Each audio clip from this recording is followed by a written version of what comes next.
साहब का स्वागत करें। एससी महेश्वरी साहब,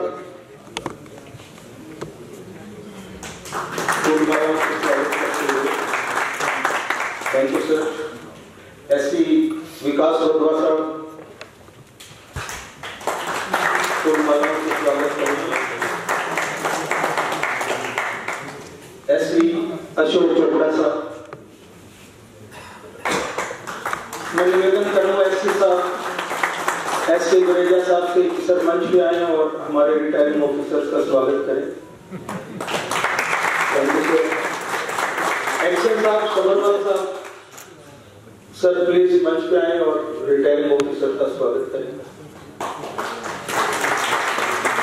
मेरा निवेदन संजय लावल जी से, सेक्रेटरी साहब सर स्वागत करें।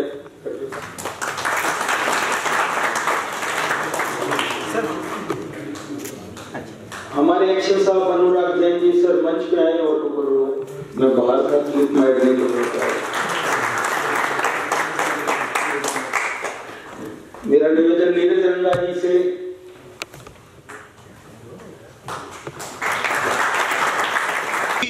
so today I have the privilege to present in front of you the brief life journey of Shri P.D. Khattar Sahab, who was born and brought up in Palwal. He has a long list of academic and professional qualifications and achievements. I am trying to be very precise because he has a very long list. So starting and was awarded gold medal for first rank in mechanical engineering department. He started his career with Bharti Kettler Hammer, Faridabad as assistant engineer in 1984 and worked there up to December 1987 in research and development.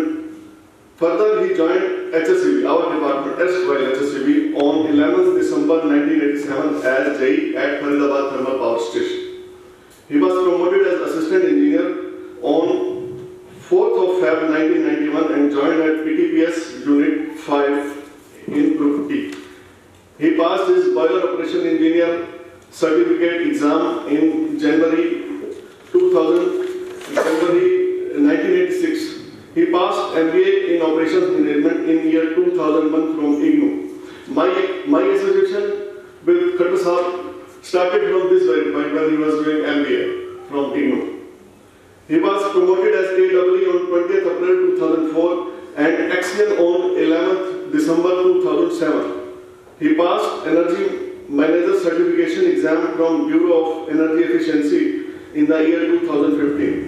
He is also Fellow of Institution of Engineers, Calcutta. Majorly, he was posted in BMD at FTPS and VTPS for 15 years in different capacities, that is as AE, AW and HCM, and also in the operations for about 10 years. He worked in procurement cell at FPTPS and FTPS for 3 years. In that shell, he has a vast and very rich experience to his credit by working with different departments and contributing immensely with his wisdom, prudence and working acumen. He is working as acid disposal. To his credit, he authored and some of the papers got published in the international journals, and mainly these papers and research work was on how to improve the efficiency of the coal mills related to his interest area, that is boiler. He also attended various training seminars and conferences and delivered presentation on various technical topics related to boiler and ash handling system. He has been a member of various committees constituted for best practices in thermal power plant. And icing on the cake, he has also been a member on board of studies in YMCA University. This is very astonishing.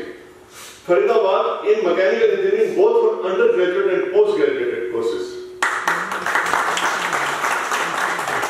He has remained on panel of interview board for conducting BOE and boiler competency exams conducted by Boiler Board of Haryana. He is fond of reading books and one of the very constructive habit of writing poems.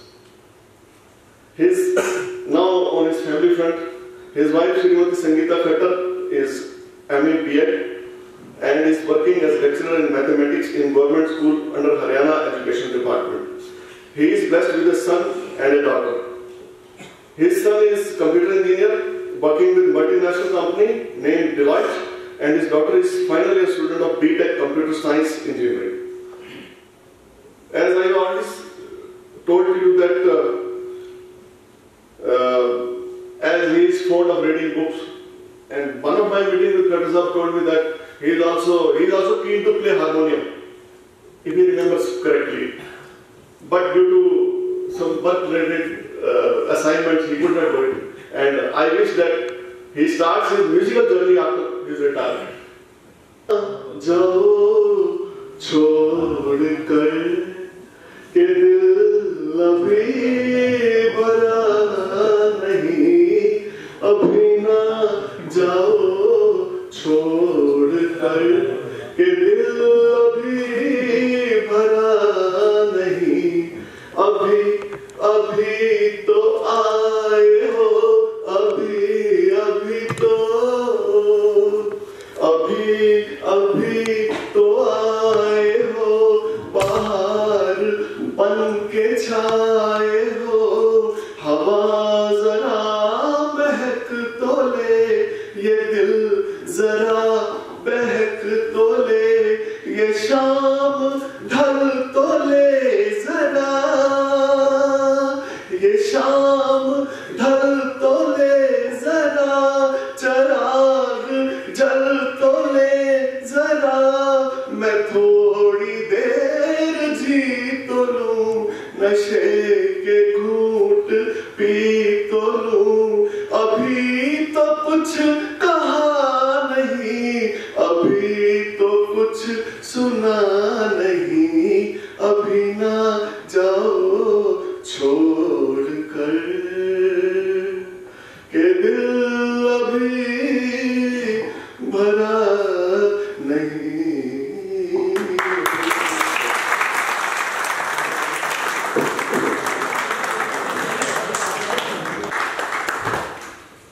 साहब के बारे में जितनी तारीफ की जाए कम है।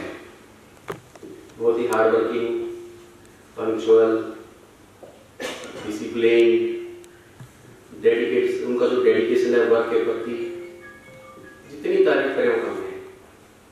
और जैसा कि इसका हमारा जो छाड़ा साहब ने भी बताया कि चाहे वो एजुकेशनल बैकग्राउंड रहा हो इनका या फिर प्रोफेशनल अलग अलग बॉडी जो रही हैं उनका मेंबर होना, ये दर्शाता है कि वे किस लेवल के हमारे ऑफिसर हैं। अगर मैं इन पर्सन बात करूं और हैबिट्स भी और क्वालिटीज हम देखें, अच्छी अच्छी हैबिट्स हैं, बुक्स रीडिंग करना, सिंगिंग, पोइट्री वगैरह, तो बहुत ही अच्छी हैबिट्स हमारे साथ ही हैं। इन पर्सन में बात करूं तो लगभग पिछले मोर देन 10 इयर्स सर के साथ मेरा एसोसिएशन रहा है, और वो सर ही थे उस टाइम जब मैं ऑपरेशन में ड्यूटी कर रहा था, और उन्होंने मेरे को ऑपरेशन से बाहर निकालकर बीएमडी में एज ए मेंटेनेंस इंजीनियर मेरे को निकाला, और तब से उसके बाद मेंटेनेंस को टाइम देना, मैक्सिमम टाइम सर का बॉयलर में रहा है, तो परिवार के साथ कैसे टाइम एडजस्ट करना है, तो बहुत सारी चीजें मैटर करती हैं, और इन चीजों को साथ में लेके मैनेज जो कर लेना अपने आप में बहुत बड़ी कला है। और इस स्टेज पर पहुंचना, जो हम रिटायरमेंट पर पहुंचते हैं, दैट इज अपने आप में एक बहुत बड़ी अचीवमेंट है। और जो साहब का कंट्रीब्यूशन है डिपार्टमेंट के प्रति, that is very commendable, no doubt. तो मैं थी, और फैमिली की बात करें, वेल सेटल्ड फैमिली है, मैम है, बच्चे हैं, वेल सेटल्ड। ये जो मेंटेनेंस की जॉब है, चाहे वो कोई भी मेंटेनेंस हो गया, उसमें तो राउंड द क्लॉक जॉब रहती है। और खट्टर साहब ने बॉयलर मेंटेनेंस में इतने दिन काम किया है, तो खट्टर साहब और शायद संगीता मैडम को भी कुछ न कुछ बॉयलर का आइडिया हो गया होगा, कहाँ टूट पंचर हुई है। मेरा अपना आइडिया है, एक नोट तो मैडम भी लिख सकती हैं बॉयलर के ऊपर ही। तो खट्टर साहब बॉयलर में मैक्सिमम रहे लिए कोई सैटरडे संडे, कोई डे नाइट, कोई होली दिवाली कुछ नहीं होता है बॉयलर वाले के लिए। मैं भी काफी दिन रहा, खट्टर साहब के साथ भी काम किया। अभी 2022 में हमारे सारे प्लांट चले। कई बार इस मंच से मैंने अदानी का भी नाम लिया, सभी साथियों ने कहा हमारे प्लांट कई साल बन रहे और ये हमारे ऑफिसर्स, हमारे एससी साहब, हमारे चीफ साहब, उनके डेडिकेशन की वजह से बॉयलर्स को कैसे प्रिजर्व रखा, कैसे सभी इक्विपमेंट की मेंटेनेंस, प्रिवेंटिव मेंटेनेंस करवाई, उस सभी की बदौलत से 1 साल हो गया हमारे सारे प्लांट HPGCL के चल रहे हैं। नहीं तो यहाँ ये हो गया था यार मैग्मा ढूंढ लो, कहाँ जाना है, ये तो बंद हो गया। और उस दौरान भी सभी इक्विपमेंट्स को प्रिजर्व करके रखा, ये हमारी फायर अथॉरिटीज की सोची थी और उसका रिजल्ट अभी सब देख ही रहे हैं। 6 नंबर चला, 3 फरवरी को मैसेज आया था कि कल प्लांट लाइट अप करना है। खट्टर साहब एक्शन BMD थे, सारे ऑफिसर्स थे हमारे यहाँ पे और मैं भी खट्टर साहब के पास AWE बॉयलर और कोल मिले मेरे पास थे। खट्टर साहब कहते मलिक साहब प्लांट चल जाएगा, उनका सर चलेगा जी। फिर खट्टर साहब सिचुएशन देख के कहते मलिक साहब प्लांट चल जाएगा, मगर जी चलेगा। कभी ये कहते चलेगा, कभी मैं कहता चलेगा। काफी टफ टाइम रहा। फरवरी में 28 दिन से 3 तारीख को प्लांट चला था। शहर में और खट्टर साहब और हमारी पूरी BMD की टीम, TG की टीम, सारे सभी ऑफिसर्स मेंटेनेंस के 28-25 दिन में से शायद 15 दिन प्लांट में ही सोए होंगे। उनको कोई होश नहीं था। EMD, बड़ेसरा साहब, पूरा जनरेटर, कूलर, मतलब सब बहुत ही डेडिकेशन के साथ। और हम ये कहते थे खट्टर साहब की एक क्वालिटी मैं और बता दूं आपको, कि ये बैग लेके आते हैं जब भी काम बढ़ता है ना, बैग और पानी की बोतल साथ लेके आते हैं और उसके अंदर है ना ये छोटे छोटे पाउच, 2-4 काजू, 2-4 बादाम, 2-4 अखरोट, वो बैग में रखते हैं। जैसे जो भी स्टाफ है, कोई AWE भूख सी लगी, उससे पहले ये ना 4-5 पैकेट लो यार खाओ, लो यार खाओ, लो यार खाओ, कभी घर ना चले जाए। हाँ, कभी घर ना चले जाए। बाद में भी देखे कहते यार मेरे बैग में रखे थे, मलिक साहब आप ले लो यार, ये सर ये तो कोई नहीं, आप ले लो सर, आप भी नहीं आप लो। और ऐसा नहीं है, वही एक टैबलेट सी टेबल में रखा करते मल्टीविटामिन की, जो भी आवे ले ले यार, जो भी आवे ले ले यार, सेब संतरे। मतलब इनकी इंटेंशन ये थी कि मेरा कोई स्टाफ मेंबर ये तो ये ना कहे कि सर भूख लगी, इससे पहले ले ले यार, ले ले, ये भी खा ले, वो भी खा ले। और एक दवाइयां रखते थे, कहते थे यार मेरा कोई आदमी अगर बीमार हो गया ना बड़ी दिक्कत हो जाएगी, सारी चीजें तुम बताओ क्या करना है, दवाई भी है, फ्रूट भी है। मतलब उसके बाद परिवार की चिंता, सब ठीक है ना सर, माता जी बीमार, जल्दी जा यार देख के आ। मतलब इनको ये रहता था कोई मेरा आदमी आउट ऑफ स्टेशन या भूख की वजह से कोई बीमार ना हो जाए, पहले मैन पावर कम है, सारे आदमी आ रहे।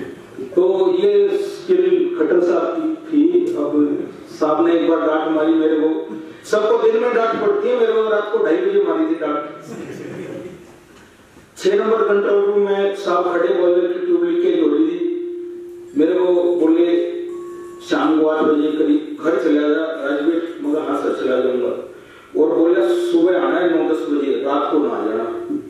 और लाइट अप करने की बारी आ गई, 2:30 बजे मैं आ गया। मेरे को देखते ही बोले यार ऐसे थोड़ी होता है, मैंने तेरे को ये कहा तूने घर पे सोना है और तू यहाँ कंट्रोल रूम में आ गया। मैंने कहा सर ये मील वगैरह लेंगे ना जी, घर पे नींद नहीं आई मेरे को, अगर एक मील आउट होगी ना मैं नोएडा में सोऊंगा, मैं दूसरों की कंपनियों में, यहाँ एक बार अपने सिस्टम को देख लूँ मैं। बोले यार मानता नहीं है, कहना बीमार पड़ गया कौन करेगा, मैं खुद परेशान हो रहा हूँ यहाँ इतना दिन रात मर के। मगर सर कोई नहीं, मैं चला जाऊंगा। तो बोले एक लेटर दूंगा आपको कहा घर पे सो जाओ, खड़ा प्लांट में साहब बैठे हैं, पूछ लो।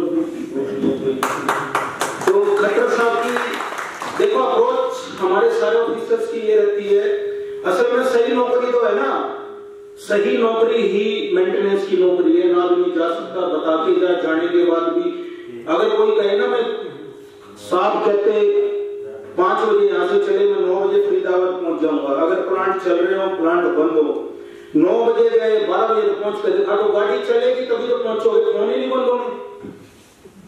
बताओ खट्टर साहब 5 बजे निकले, 10 बजे वहां पहुंचे, 3 बजे फिर पहुंचने लगा, अगले दिन 7 बजे यहाँ। मगर सर आपको नहीं यार चीफ साहब का फोन आ गया। तो आप सोच सकते हो हेक्टिक शेड्यूल, सभी को पता ही है, आपको सारे ऑफिसर्स को। क्योंकि बात आ गई खट्टर साहब की, तो फिर मुझे याद आया कि जिनके जीवन में लोग अजीज होते हैं वो बड़े खुश नसीब होते हैं, क्योंकि खट्टर साहब मेरे बहुत अजीज रहे हैं, और मुझे लगता है मेरे नहीं पूरे एचपीसीएल के अजीज रहे हैं। क्योंकि खट्टर साहब से मेरा रिश्ता सिर्फ यहाँ तक ऑफिशियल लेवल करता हूँ। खट्टर साहब के बारे में बहुत कुछ बताया जा चुका है, मुझे लगता है इतना कुछ रिपीट करने की जरूरत नहीं है, वरना सब लोग बोर हो जाएंगे। खट्टर साहब के हर फील्ड में उन्होंने एक्सेल किया है, जैसा कि सबको पता ही है, चाहे वो कोई टेक्निकल फील्ड रहा हो, सोशल फील्ड रहा हो, हर फील्ड में उन्होंने एक्सेल किया है। तो खट्टर साहब के बारे में मैं बताऊं, खट्टर साहब एक बहुत अच्छे लेखक भी हैं और बहुत अच्छी कविता लिखते हैं, बहुत अच्छे वक्ता तो है ही, लेखक भी बहुत अच्छे हैं। तो अभी मुझे लगता है शायद हमें मौका ही मिलेगा कुछ उनकी लिखी कविता सुनने का। तो और कुछ मतलब मैं एक शब्दों के साथ ही बस विराम करना चाहता हूँ अपनी वाणी को। और बस ये चाहता हूँ कि खट्टर साहब की बाकी जो second first year degree successful गुजरी है, तो सेकंड ईयर इससे भी अच्छी गुजरे, परिवार के साथ खुशियां बांटे और अपने परिवार के सदस्यों के साथ खूब मतलब आगे इनका स्वास्थ्य स्वस्थ रहे, खूब खुशियां बांटे। पूरा जैसे फर्स्ट इनिंग इनकी पूरी सेंचुरीज में निकली है, सेकंड इनिंग उससे भी ज्यादा मेरे को डबल सेंचुरी मार के निकले, तो ये भी भगवान से प्रार्थना है। दोनों के साथ मैं बस अपनी वाणी को विश्राम देना चाहूंगा कि अपने कमल छावड़ा जी को क्या बहुत लंबा गाना बोल के गया, तो मैं तो सिर्फ 2 लाइनें बोलूंगा खट्टर साहब के बारे में कि हमें कभी अलविदा मत कहना। चलते चलते मेरे ये गीत याद रखना, कभी अलविदा ना कहना, कभी अलविदा ना कहना। रोते हंसते बस यूं ही तुम गुनगुनाते रहना, कभी अलविदा ना कहना, कभी अलविदा ना कहना। Thank you.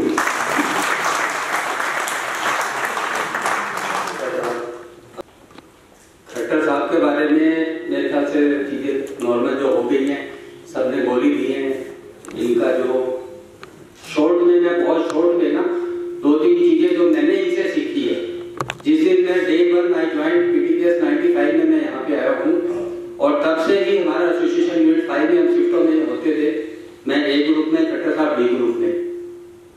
तो जी खट्टर साहब गलत नहीं, हाँ डी।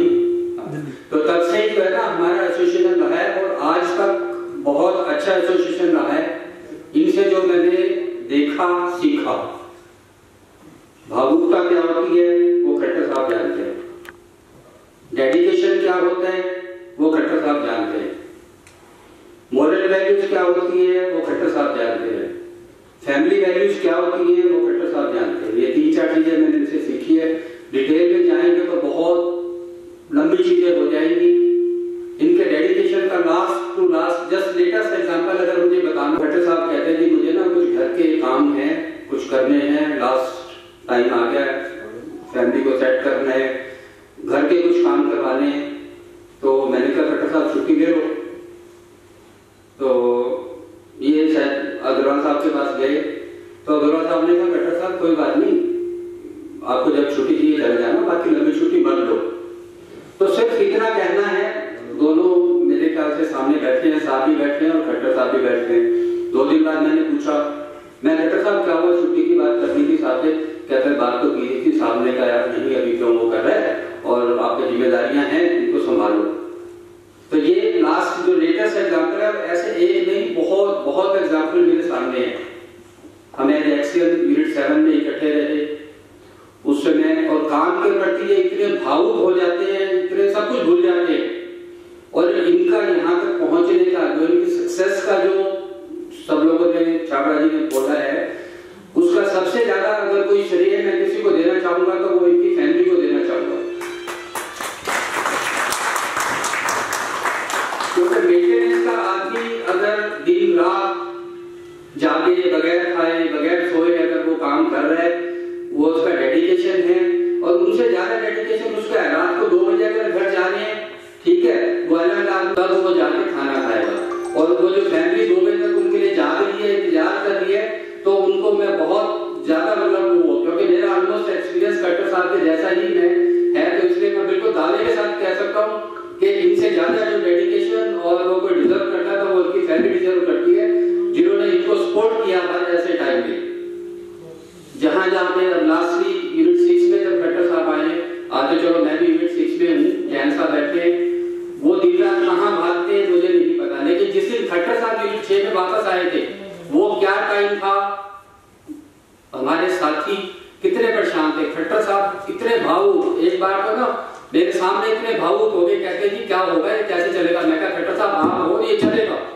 और आज वही प्लांट है, स्टार्ट इन्होंने किया, 6 नंबर को रिवाइव करने वाले खट्टर साहब है। आज जो टीम है सारी उनका डेडिकेशन है, और जो लास्ट टीम का एपिसोड रहा है यूनिट 6 का, वो मैं बहुत ज्यादा इनको दिल से मतलब इनको मानता हूँ कि यार वाकई खट्टर साहब ने जो स्टार्टिंग की है ना, आज नहीं है, आज तो किसी को भी मैं भी हूँ, मैं भी कर रहा हूँ, लेकिन जो 5 फरवरी और 3 फरवरी से 5 फरवरी तक का जो टाइम था ना, जब यूनिट को फर्स्ट टाइम बाद में लेके आए, तो उसमें जो लोग वहां पे थे, खट्टर साहब he was one of them and he has proved it that he is a man of boiler and he can run the boiler. तो उन्होंने ये करके दिखाया। तो इसमें जो मेरा एक्सपीरियंस है ना वही बोल रहा हूँ, और इनकी भावुकता वो बहुत ज्यादा है, ये परिवार की जो वैल्यूज है।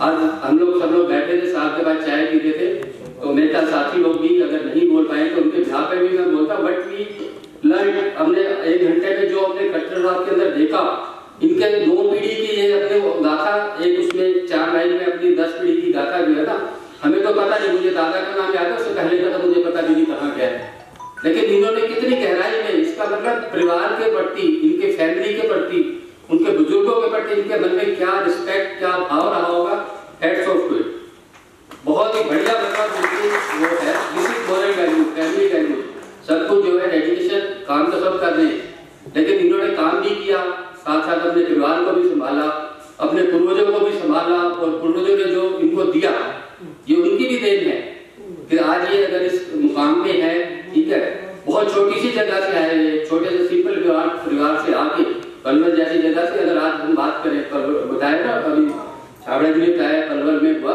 तो आज से अगर हम बात करें 40 साल पहले, और ये मेरे को लगता है कि ये में भी 39+ की इनकी टोटल जॉब है, यूजुअली नहीं होती।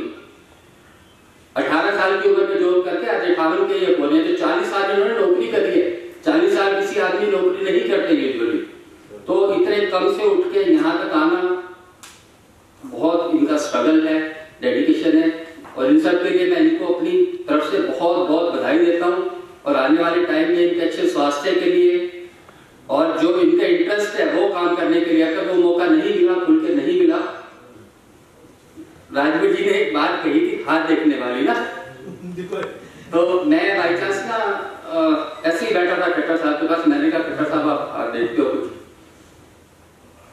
तो ये कहते जी हाँ थोड़ा बहुत ऐसे शौक है मुझे, मैं कोई बात, इन्होंने शायद मुझे एग्जैक्टली मुझे याद नहीं, मैंने कहा हाथ देखा या मेरे डेट ऑफ बर्थ कुछ मांगा, तो 2 दिन बाद ना मुझे कहते जी आलू बैठते, नहीं क्या हुआ, मेरी इन्होंने पूरी जन्म कुंडली ना वो निकाल के कहते जी आप ये हो, this is what you are and I accept it, कि इन्होंने जो कहा मैं दिल से ऐसा मानता हूं कि मैं ऐसा हूं, तो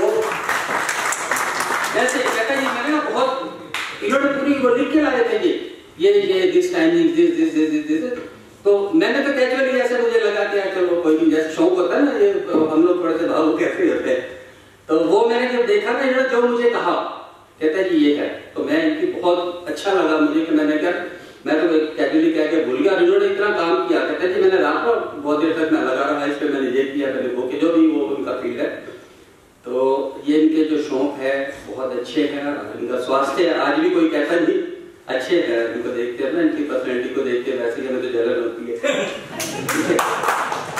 अभी जब आए थे तो चीफ साहब ने आते कि मैंने कहा तो झूला लग रहे हो, ठीक है, तो बड़ा अच्छा है, इनका स्वास्थ्य अच्छा है, तो उन्होंने काम मन से काम किया, कोई टेंशन दिमाग में नहीं रख के, क्योंकि काम करने वाले आदमी अगर टेंशन दिमाग में रखेंगे वो काम नहीं कर सकते, अगर आप टेंशन रखोगे काम नहीं कर सकते, इन्होंने वो किया काम करने के लिए। सर इसके अलावा मैं अपनी तरफ से और अपने साथियों की तरफ से खट्टर साहब से माफी चाहूंगा, अगर इनकी शान में जाने कोई अफसर कहीं किसी भी स्टेज पे अगर हमारे साथ निकल गए तो ये यहीं पे छोड़ के जाएंगे, मन में ऐसी कोई बात नहीं लेके जाएंगे, ये हमारे हमेशा हम इनसे गाइडेंस, मैं तो हमेशा लेता रहा हूँ, ऑफिस में भी या किसी इंडिविजुअल में भी, और उम्मीद करता हूँ कि आगे भी हमें ये गाइड करते रहेंगे।